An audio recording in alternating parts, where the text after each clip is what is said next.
Alright, so let's go hands-on. I hope you can see the MIDI keyboard I have here, and currently, obviously... Oh, hang on. Should I like this, right? Currently nothing is sounding, and that's because obviously we don't have anything running on the Pi. So we need to connect to it. Let's see if we can do that.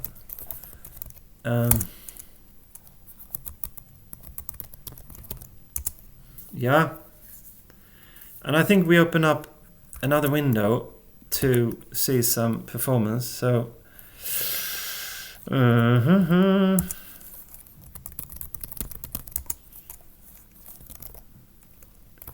we have like a process overview, and here we should start the backend, the like audio server. So it's kind of similar to, you know, the thing that was driving Caustic. Where are we? We have this, and we need to always run from this root directory, the application.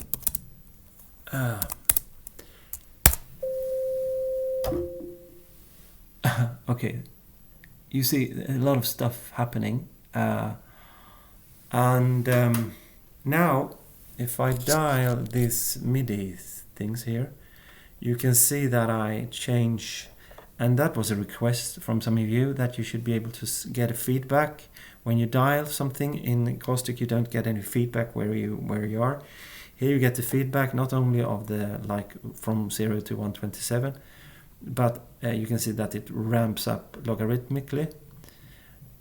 So this is the attack, obviously, and then we have the decay going from 5 to and then we have the sustain level, and that is not a time, that's a level. So here we have some punch, and as you can see, I've also added an effect here.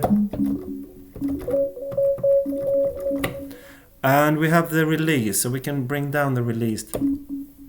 Yeah, you don't really hear that now that we have a delay. So, and these lower, I hope you can see this now. No, not really. Hang on. So, the envelope was here, right? And now we have these, and I also have like a dial here where I can set the mix between oscillator 1 and oscillator 2. And oscillator 2 I have an octave and a semitone, and you can hear that they snap. So this is the things I'm doing so you can build on top of that. So if we now also use this FM modulation, I tried to get the filters running with a, you know, like Moog size filter, but my god, I don't know that math. So here we have FM modulation instead. So we can start off easily.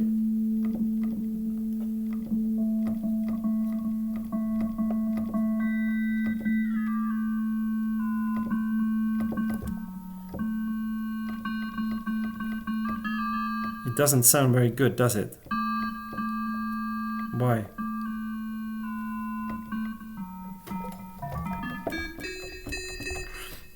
Okay, it's okay. And now this is a traction, so you can like control should you have more or less frequency modulation in the bass versus the treble. So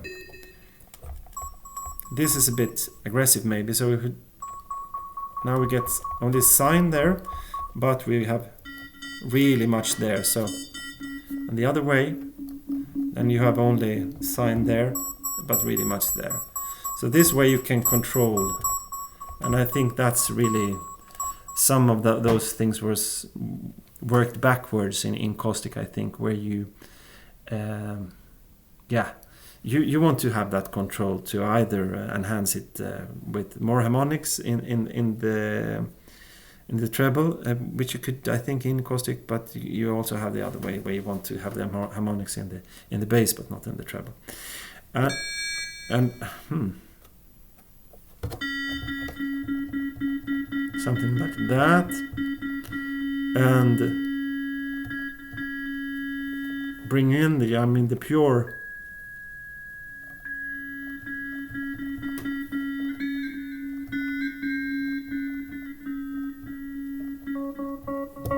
That's better.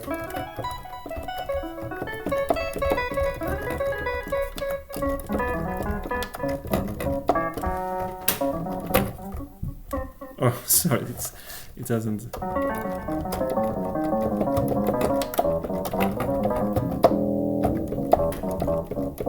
Yeah, I hope you can't feel it the way I can, but I feel that the latency isn't really there. I'm not using jack on the Raspberry Pi. I'm using something that introduces latency. So it would be really fun to play when we have latency really perfect, because it's annoying. Latency, I don't like it. So here you have the controls. So you can make sounds like these, which I think is, this is great. What you can't do when doing this real time is it's really, really hard to do step debugging and at the same time, stream in real time. Things aren't working perfectly, and you need to be to make tests that you can run the same test over and over again. And finally, I was able to achieve that in C++. So I will show you that in a bit. But I mean, based on what we have here, I can also show you. Obviously, we want. Sometimes you don't have like a MIDI keyboard like this, and you want to set parameters through the front end, through the phones, the screen, and I can just show you. So let's see. Here it is. Ugly logo. I will fix it, but that's not important now. Here you see endpoint called. Just open this in a new tab, and you will see the syntax of it. So what I have is an ADSR, but we also have a leak. Like, for example, if you know a piano or a Rhodes or something, it leaks. So if we say VCA fade, I want that to fade even though I press the note. So I hope you can see this. That was a bit fast. Maybe 60 is better.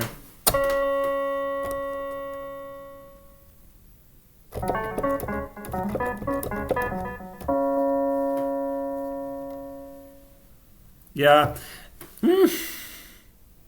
That curve of that fading out, I think it's too...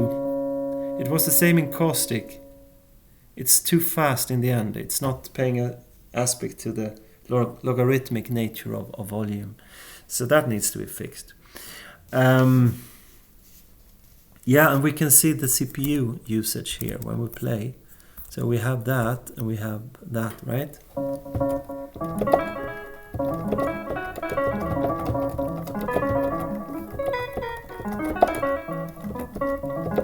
And as you can hear, I also added that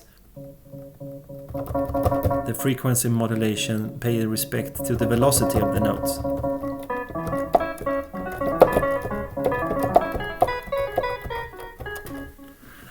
So much more fun to play with, I think. What more? What more? You can see the messages here. Yeah, throwing that I said that they can be thrown back to the user. I think we're done here for the hands-on. I mean, I can sit here all night because I think this is so fun, but I shouldn't. So let's look at the code, right?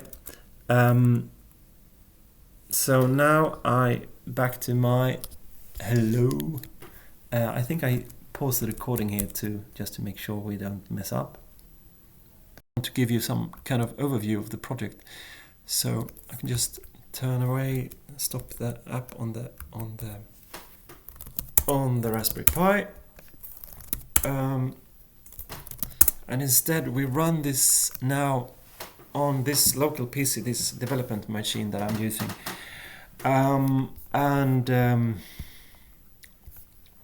Let's go through how this project is organized. So a bit geeky, but if you want to join later, I just, let's do this quite fast.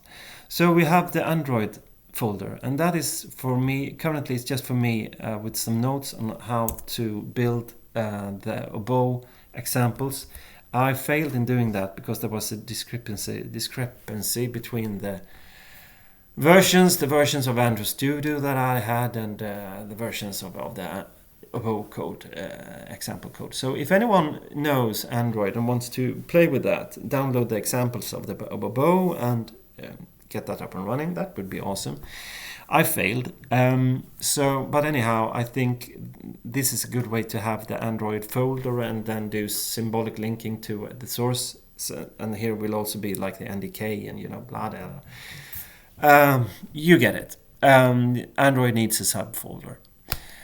The asset directory is where stuff that will be available after compilation resides. So these are like factory defaults presets and also factory defaults visual appearance, backgrounds of synths and stuff like that.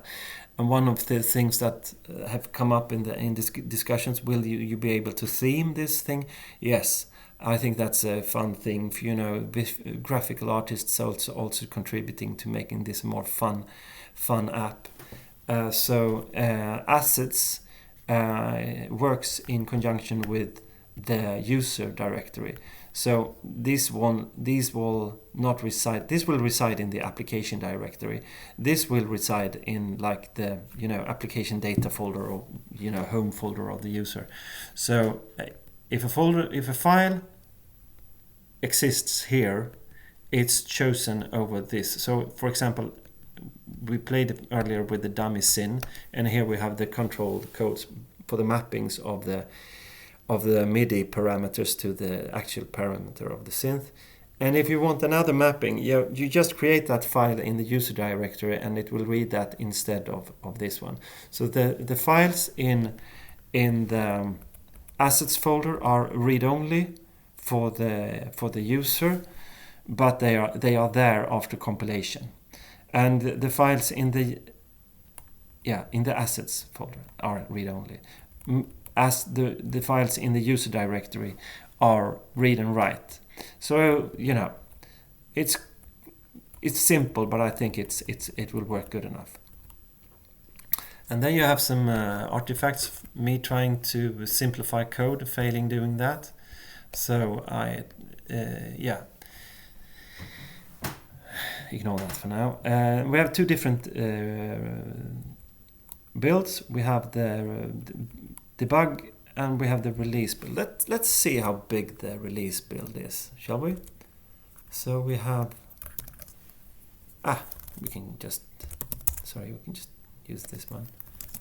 Build release.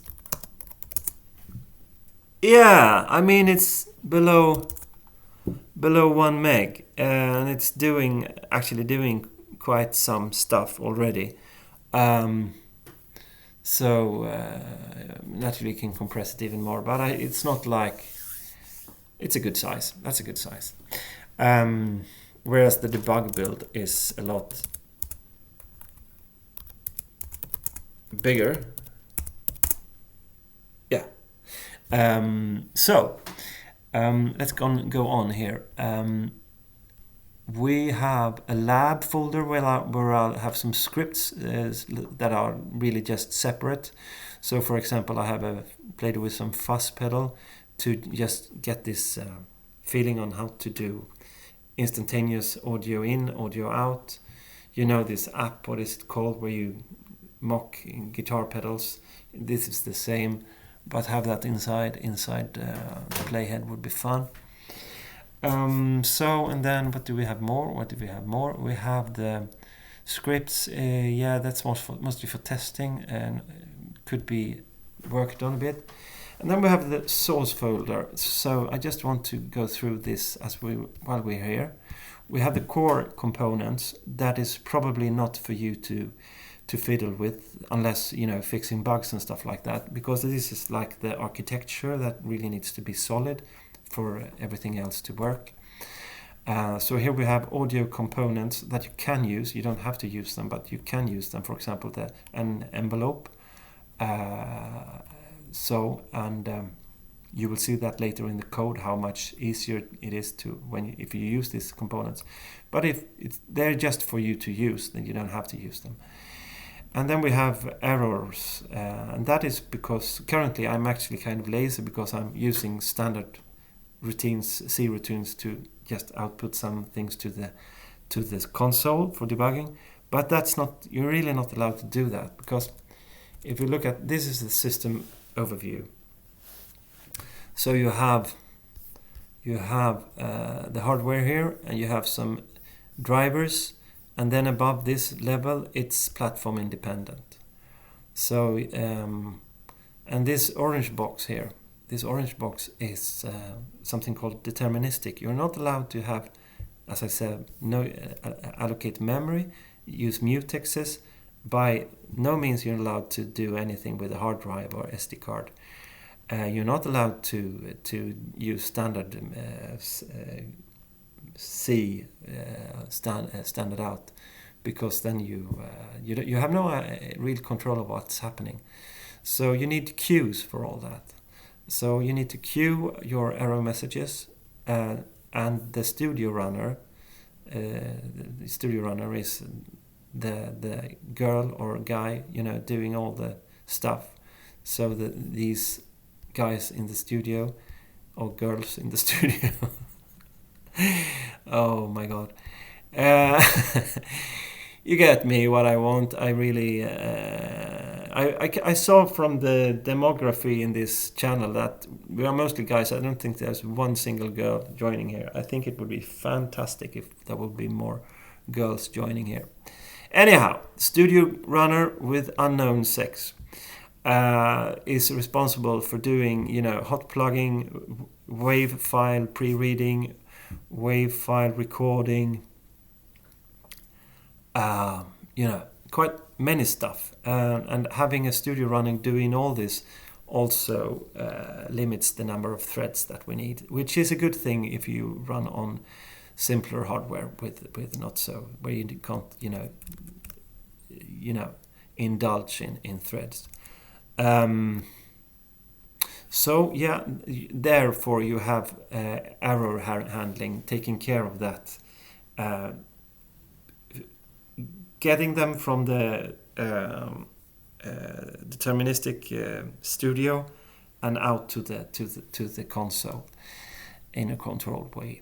And it's the same with messages. Messages coming from, you can see here, this is message receiver and message sender. So when the WebSocket sends IA, I'm pressing key F9 here, or F4, it goes through a queue. And when the player engine is ready to look at that queue, there's this note, so then it takes over the processing. And then player engine does, and if it's, you know, there could be too many nodes, so there will be no F4 playing. But if there is, the player engine will send back, okay, I'm playing F4 now. And it just places it in a buffer without having to use mutex or anything like that. And there's Studio Runner, or actually, I think that's a separate service, forwarding this message as soon as possible to the WebSocket service, forwarding that to the client, so he can see, okay, there's a note playing here, fine. And the same goes if the player engine is playing a sequence.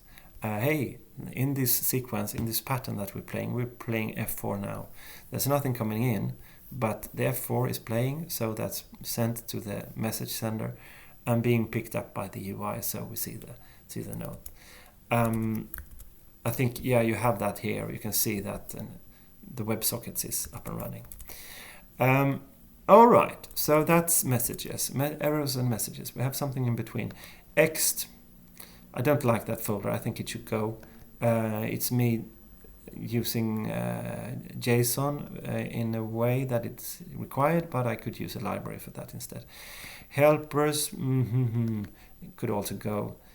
Player, this is the player engine. Really core stuff there. That's the audio buffer requests the player engine to please can you I need more audio now, and the player engine, okay, I just need to iterate over the racks and check what's going on here, and I will generate some audio for you. So that's really a central part of the rendering. And here you have the runner doing all the various low priority tasks, but really important as well. Storage, I think that should go, right? It shouldn't be there. Timing, that's compared to audio, timing is not audio. Timing is like swing, patterns, and all that.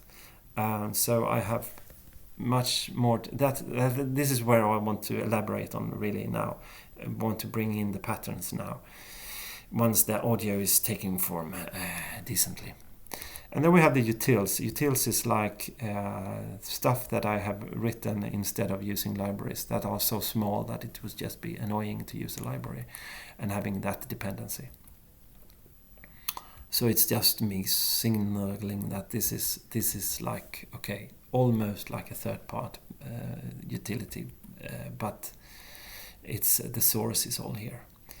So that's the core. And then we have the drivers, which is platform dependent, could be, but we are using part2 audio and we are using RT MIDI, but who knows, we may end up with a platform where that isn't possible, so then we have to have like a isolation layer.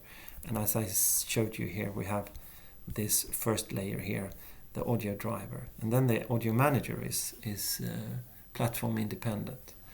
Same with the MIDI manager. There's some arrow here. I don't know why that is. I'm a bit curious about that. But that's the drivers. They are. The point here is to isolate the rest of the application with any platform-specific stuff. And then we have the fun directories, where anyone should be able to contribute with some knowledge. We have the effects. Currently we have like chorus and delay. We have for each of these effects and eventos and synths, there are interfaces, and I can just show you an interface of this is like what you need to support in your actually I shouldn't show you this CPP because this is like a base class for the effect, so I think it's better if I show you the interface. Yeah, exactly. So here we go. You need to have a reset method, you need to have a parse MIDI method, and you need to have a render next block method. That is what you need for an effect method. So note that your MIDI effects can your effects can actually process MIDI. And these are abstract methods, so these are implemented by the base class, and it's a bit sloppy maybe because currently these are defined here. So I mean, give me a break. I know some of you know C really well. I'm trying to get my hang of it, and I know I'm making some shortcuts here and there, and quite many times. But here you see some interesting stuff. Dealing with the parameters, and we will soon look into the synth. You remember the synth we played on the hands-on? Let me just see that I'm still recording. Yeah, fine. Let's see how that synth works. We have the effects. We don't have any eventos yet. It's completely empty, but soon there will be like an arpeggiator and stuff like that. So let's look into the synth that we will play with, because it's quite compact, and I think that's I'm really happy with that. So the parameters are here. So you can see, for example, the FM sensitivity. It has a default value of 0.0, and that is like the potentiometer position. So it's in rock bottom here. And if, for example, here the semitones is in center position. And then we have some arguments for this lambda function. So we have like, this is the default value. This is how many snaps it have. As you know, and if it has no snaps, if it's continuous, then this is 0. And this is if it's logarithmic, so this is false. And here you have the minimum value, and here you have the maximum value. It becomes a bit more interesting when we look at the semi. If you remember, I could snap between many semitones. So I start with the center position. I have 13 positions in this control. And it's not logarithmic. I can go from -6 plus a 0 plus 6. That becomes 13. And then I get a value out of this, which I can store to a local variable available to the DSP. So all this, math that you don't want to do in much code, it's really compact in this form. So I'm quite satisfied with this. You can give me an applause now. You can click subscribe if you haven't, and you can also buy me a cup of coffee if you want to. Check the link in the description. So yeah, and the attack is a logarithmic example. We start up quite low. It could be rock bottom, of course. We don't have any snaps in it. It's logarithmic, so we start off with 2 milliseconds, and then we multiply. It's a bit strange here, but we multiply that with 2 11 times. So it's 2, what do you say that in English? Upphöjt till heter det på svenska. 2 raised to 11. What's that? It's like 2 raised to 11.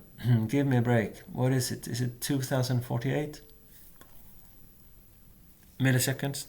2. No, because we're already at 2. So it's 4, right? 4096. 4, 8, 16, 32, 64, 128, 256, 512, 1024, 4096. So yeah, there you have it. We probably have that. The console is dead now. And you can, as I said, you can output. I'm cheating here. You can see I'm using the standard out. I shouldn't. I get buffer underruns for doing this. I should use a message instead, sending back to the front end that okay, we changed the attack to yada yada milliseconds. Of course, this is just an estimation. We have to do further stuff in the DSP to match this milliseconds approach in a certain amount of decibel or something like that. But still, you get that feedback. And here you can see the fade that we didn't have mapped to a controller. So this is really a compact way to do this. And here you have another thing where we have like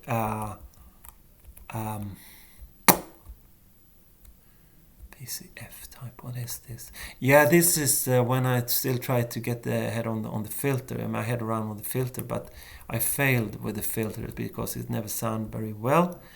But here I use the enum of a filter type, and I'm casting that to an integer. So this is not perfect code, but it's good enough.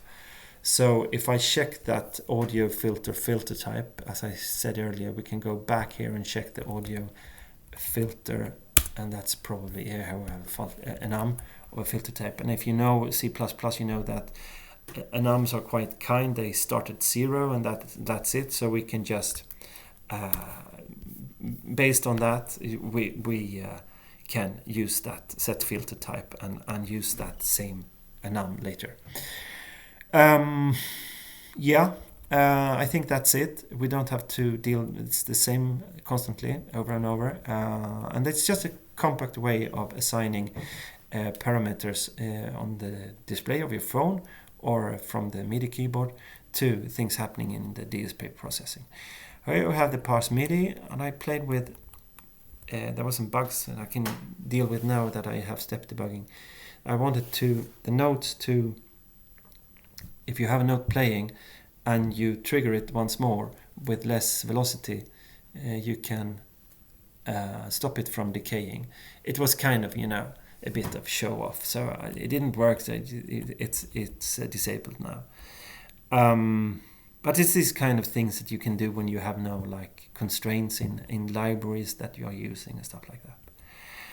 And here you can see the simplicity when we have objects. For example, as I said, you can use these ready-made envelopes. So here we have like a slope containing the charge, faking a capacitor and we have that running to this VCR is a state machine. So it contains no state of the like current envelope level. It only contains the settings for the attack and decay time and stuff like that.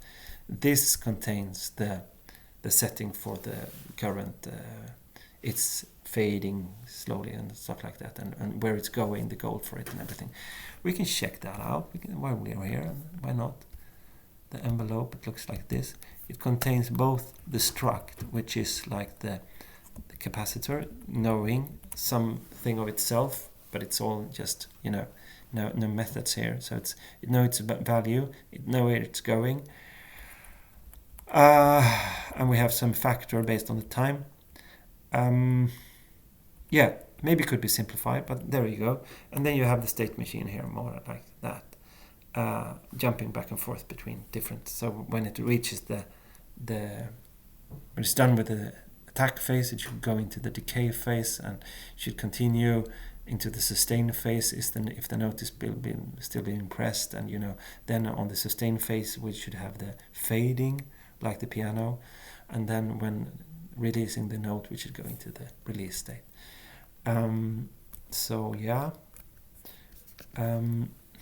Where was I messed up. Here we are.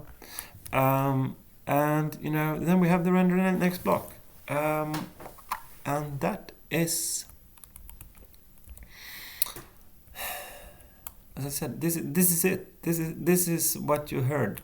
I really wanted to add some LFOs, but I didn't have the time. I want to have a ramping LFO, something I really think is missing also in Caustic, and I built it in Echo, so it shouldn't be too hard. So I just, here you have the code for this simple synth that I played earlier.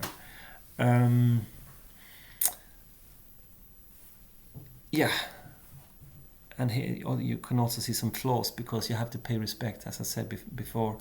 If you change the frequency of the oscillator too abruptly, you will get strange effects that you don't want. So that I don't want, at least. So I think maybe we're done with this now. I mean, if you have any questions, show them in the post me. So let's do some step debugging, shall we? I finish this now and we do some step debugging.